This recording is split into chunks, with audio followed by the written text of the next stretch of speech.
Welcome sa Dries TV. Kung interesado ka sa ganitong news, huwag kalimutang isubscribe ang ating YouTube channel. Maraming salamat! Welcome back again sa ating YouTube channel mga kakimpaw, and sa update natin ito, pag-uusapan natin ay tungkol sa mga importanteng kaganapan kina Kim and syempre kay Paolo Abilino.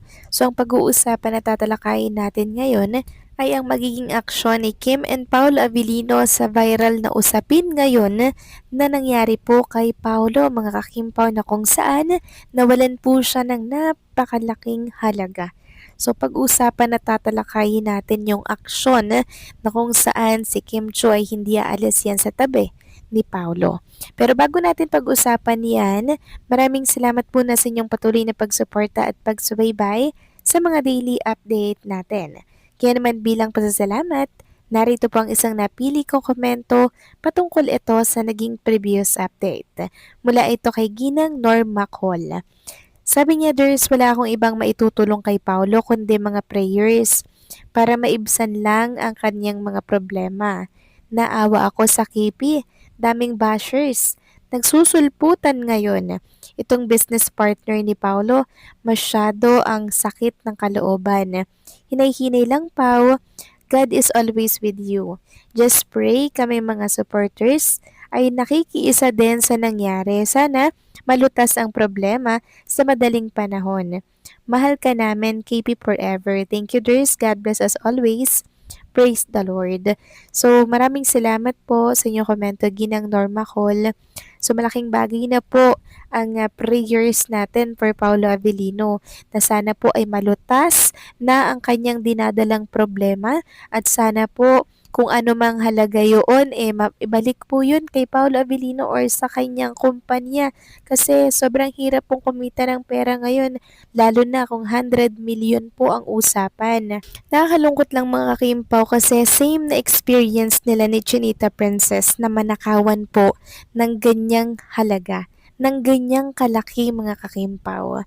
Kaya naman danas at alam na po ni Chinita Princess kung ano po ang pakiramdam ng nawalan po ng napakalaking halaga. Kaya for sure si Chinita Princess hindi po niya na lalayuan or lulubayan si Paulo. Andyan lang siya para i-comfort ng todo si Paulo mga kakimpaw kasi sobrang nakaka-depress, sobrang nakaka-stress to kay Paulo mga kakimpaw kaya kailangan talagang bantayan ito ni Chinita Princess mga kakimpaw. So maraming salamat po sa inyong komento, Ginang Norma Col. Hangad natin ay maayos po ang problema ni Paulo and sana po ay maging okay lahat. So eto na nga, pag-usapan na natin mga balita po na nakalap natin sa update na to. At unahin na nga nating pag-usapan ang pagkalungkot lang naman ng mga Kimpo fans dito po sa X at sa lahat ng social media platforms dahil nga po sa nangyari kay Paolo. Sabi nga po ni Johnny, lagi na lang hindi nila deserve yung ganito. Highs, correct mga kakimpaw. Sobrang bait kasi ni Kim and Paolo, kaya sila po ay inaabuso ng mga tao pong nakapaligid sa kanila. 'Di ba? Wag naman sana yung masyadong mabait. Pagtrabaho, trabaho, 'di ba? Kaya po sila inaabuso sobrang bait kasi nila mga kakimpaw. At alam niyo ba itong pinagdadaanan po ni Kim and Paolo Avellino ngayon, inugnay po sa nangyayari dito po sa The Alibay. Sabi nga dito, "And this scene once again is fitting for what's happening in real life, this time for Pau. May you both weather the storms together, no matter how turbulent, and come out stronger." So, pangako ko hindi ka mag-iisa sa laban na ito. So, yun po yung mga binitawang kataga ni Chinita Princess sa mga eksena po nila dito sa The Alibay na siyang naikonekta nga po sa totoong nangyayaring issue sa buhay ni Paolo Abilino. So, grabe naman kasi mga kakimpaw, 'di ba? Nawawalan ka ng 100 million.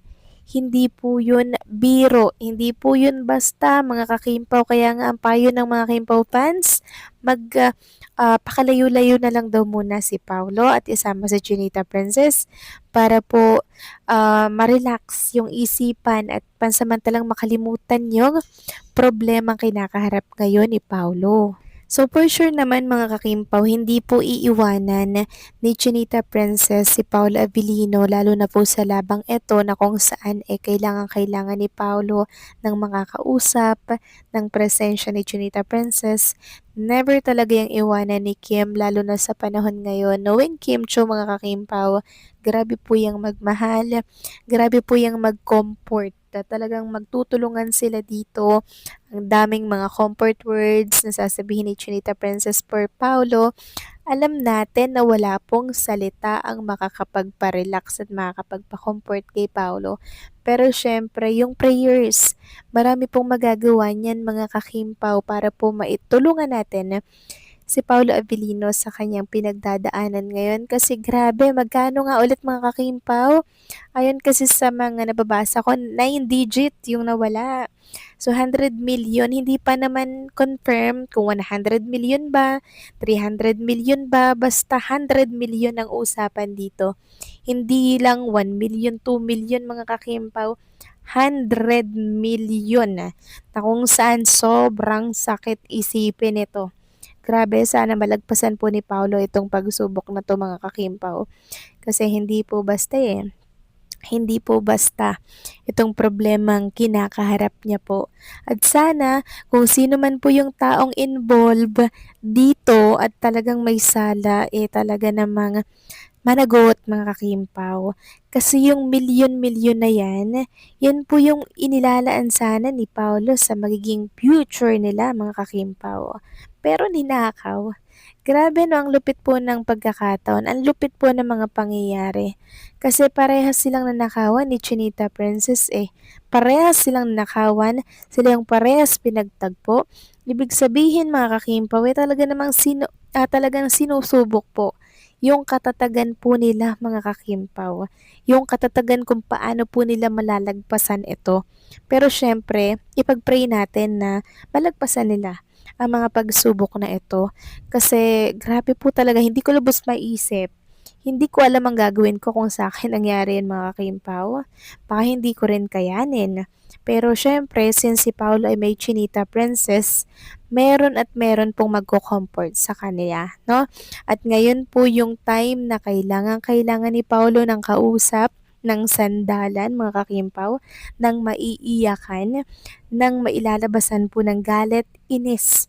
'Di ba? At walang iba kundi yun ay si Chinita Princess. Kaya sana po mga kakimpaw ay tatagan nila, no? Tatagan po nila yung kanilang loob at sana maipanalo po nila ito at makuha po nila yung hustisya. Sana managot ang dapat managot. And sana mga kakimpaw matuto na si Kim and Paolo. Huwag masyadong mabait.